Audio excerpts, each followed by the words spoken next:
Haleluya. Haleluya. Ndashima Imana kubw'uyu munsi. Ndashima Imana kubw'urukundo rwayo. Twese reka dusome ijambo ry'Imana.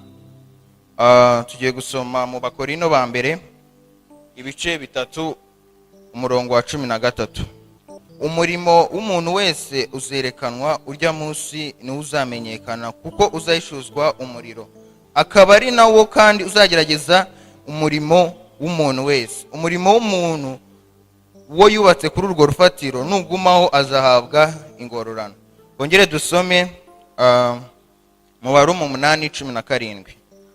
Kandi ubwo turi abana bayo turi n'abaragwa, ndetse abaragwa b'Imana, turi abaraganwa na Kristo, niba tubabarana nawe ngo tuzahanwe ubwiza nawe. Twongere dusome nanone Bakorino ba mbere. Kandi hariho imibiri yo mu ijuru n'imibiri yo mu isi, ariko ubwiza bw'iyo mu ijuru buri ukwabwo, n'ubw'iyo mu isi nabwo buri ukwabwo. Ubwiza bw'izuba buri ukwabwo, ubwiza bw'ukwezi buri ukwabwo, ubwiza bw'inyenyeri nabwo buri ukwabwo, kandi inyenyeri kuko inyenyeri imwe itanganya ubwiza n'indi nyenyeri. Twongere dusome mu Byahishuwe 14 bice 14 umurongo wa 13. Numva ijwi rivugira mu ijuru rimbwira riti, andika uti, uhereye none hahirwa abapfapfira mu mwami wacu. Mwuka nawe aravuga ati, ye ngo baruhuke imihati yabo, kuko imirimo yabo ijyanye nabo ibakurikiye. Amen. Haleluya. Ndashima Imana ko ari Imana nziza kandi ko ari Imana ikomeye.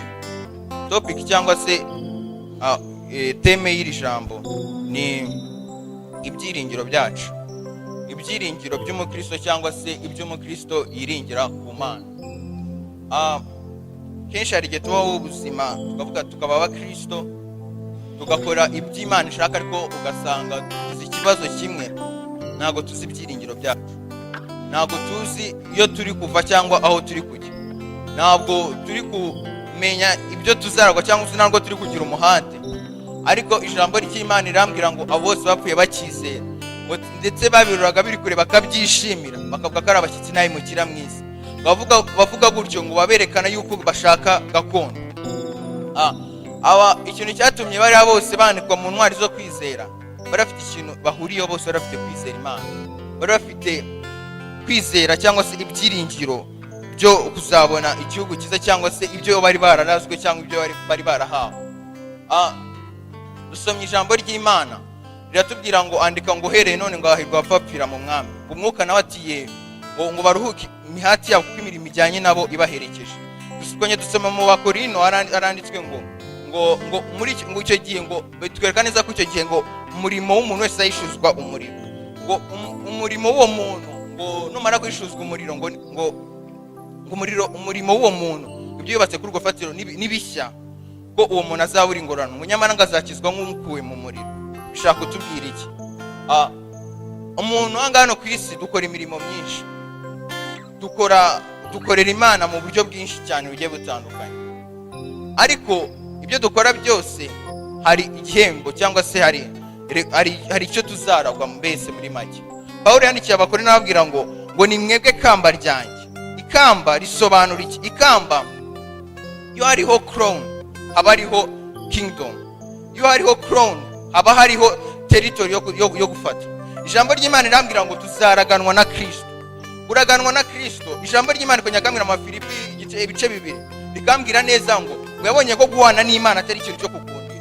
Guhana n'Imana ntabwo ari gusohoka gusa ngo nuko kwitwa Imana cyangwa se kuba Imana, ntabwo ari cyo cyonyine gusa, ahubwo yari ibintu byose byari byaramweguriwe. Ijambo ry'Imana rikongera rikambwira neza ngo Imana ngo byose ngo Imana ngo yarabiduhaye, munake ngo tuba ba Kristo, na Kristo nawe ngo n'uw'Imana. Bishaka kutwereka iki?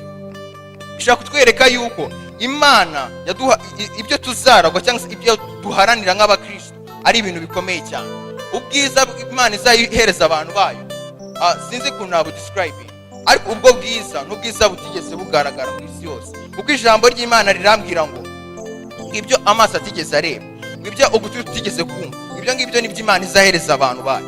Bishatse kuvuga yuko umuntu adashobora guhishurirwa yuko abona ngo ubwiza bw'Imana, ahubwo icyo bishatse kuvuga nuko mu bintu byose byaremwe, mu bintu byose byabayeho, ibyo abantu b'Imana bazaragwa, ntago n'ubu ngubu nta muntu physically cyangwa se mu mubiri cyangwa mu byaremwe bigaragara by'umubiri ushobora gufata mu bwiza bw'ibyo byose nta na kimwe gishobora kugeramo nabyo. Ushobora kuba bariya bose bagiye bavuga ku bwiza abana b'Imana bazaragwa ba Yohana, umwe akagenda akajya mu iyerekwa yangiza akibonera imihanda y'izahabu, undi akagenda mu iyerekwa yangiza akabona amakanzu yera, undi akajya mu iyerekwa akabona amakamba, undi akajya mu iyerekwa akabona ibiki. Ariko ibyo byose ijambo ry'Imana rirambwira ngo ubu ngubu ngo tuba turi kureba mu ndorerwamo y'ibirori, ariko ngo ubwo usomye mu ubw'igereka ntabwo twasoma, ariko ijambo ry'Imana rivuga ngo ubu ngubu tuba turebera mu ndorerwamo y'ibirori, ariko ngo icyo gihe tuzamenya rwose. Mu Bakorinto ba mbere 13 ni ukuvuga ngo bariya bose bararebaga ariko ntabwo babasha kuba bahishurira ubwiza bwose bw'Imana, ntabwo babashaga kuba babona icyo Imana yateguriye abantu bayo, kuko bride w'Imana cyangwa se umugeni wa Kristo uwo nguwo ntabwo azambara cyangwa se ntabwo azagira ubwiza bwahwana n'iki, bwahwana nuko umuntu yavuga ngo wenda urugero ngo asa n'izahabu, ngo asa n'ifeza. Ifeza narayibonye, izahabu warayibonye, ariko ibyo ngibyo ni small part, ni ukugira uko abantu bafataga ikigereranyo. Ariko Imana ibyo yageneye abantu bayo ni ibintu bikomeye cyane. Kingdom Imana yageneye abantu bayo, ntuzatekereze wenda ngo ni akarere, ntuzatekereze ngo ni umurenge. Kingdom Imana yageneye abantu bayo ni nk'uko umubyeyi ari umubyeyi afite ibintu agashakuraga abana biwe. Nange mutekereze ibintu Imana yari kwa Kristo cyangwa se umurage Imana sinzi uko nababwira. Ijambo ry'Imana muri Yohana 15:17 haranditswe ngo Yesu asabira intumwa aravuga ngo ndagira ngo aho ndi naho bazahaba, ngo kugira ngo babone ubwiza wamaye kuva kure. Nuvuga ngo Kristo hari ubwiza Imana yamuhaye, Kristo hari iby'Imana yamuhaye. Bwa kundi abantu bareba bavuga ati ijambo ry'Imana rirambwira neza ngo cyakora cyo ngo uko tuzasa ngo nikurekana, ariko icyo tuzi nuko Kristo uko azasa niko natwe tuzasa. Ntabwo bivuze yuko tuzaba uzajya tureba ngo umuntu abone ngo twese ngo turi identical, ariko nkuko umuntu ashobora kuvuga ati wenda urugero twese turi hano, twese dufite umubiri, twese watureba yatuvuga ngo ni nature y'abantu. Natwe uko tuzasa icyo gihe tuzaba dufite nature imwe. Nature ubu ngubu turayifite, ariko body umuntu ashobora kuba yandeba akareba na Kristo vision akaba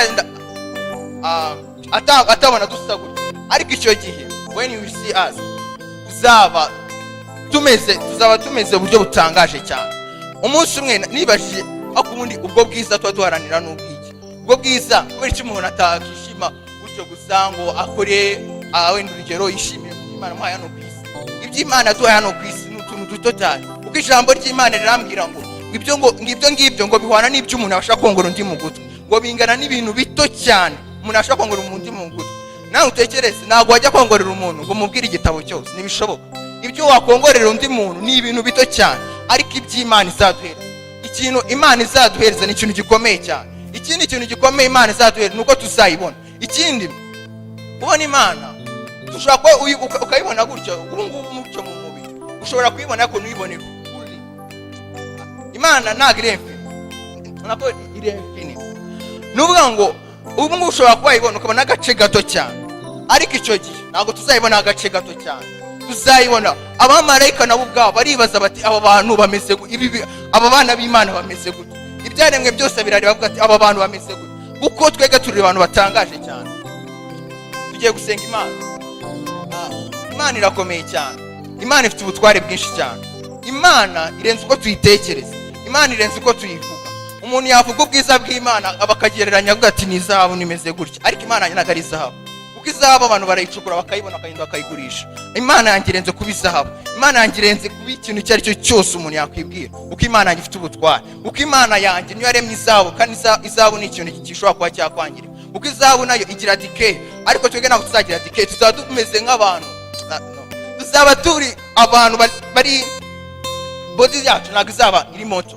Nuvuga ngo niko ijambo ry'Imana ritubwira ngo niko niko urupfu ruzaba rugize runesheje, kuko tuzaba twambaye imoto, umubiri uri imoto. Kadusenga Imana. Gusa ntabwo nabasha kuba nagusobanurira cyangwa se ngo ubwire byose, ariko umwuka w'Imana aguhishurira ibintu byinshi cyane, kuko Imana isumba byose.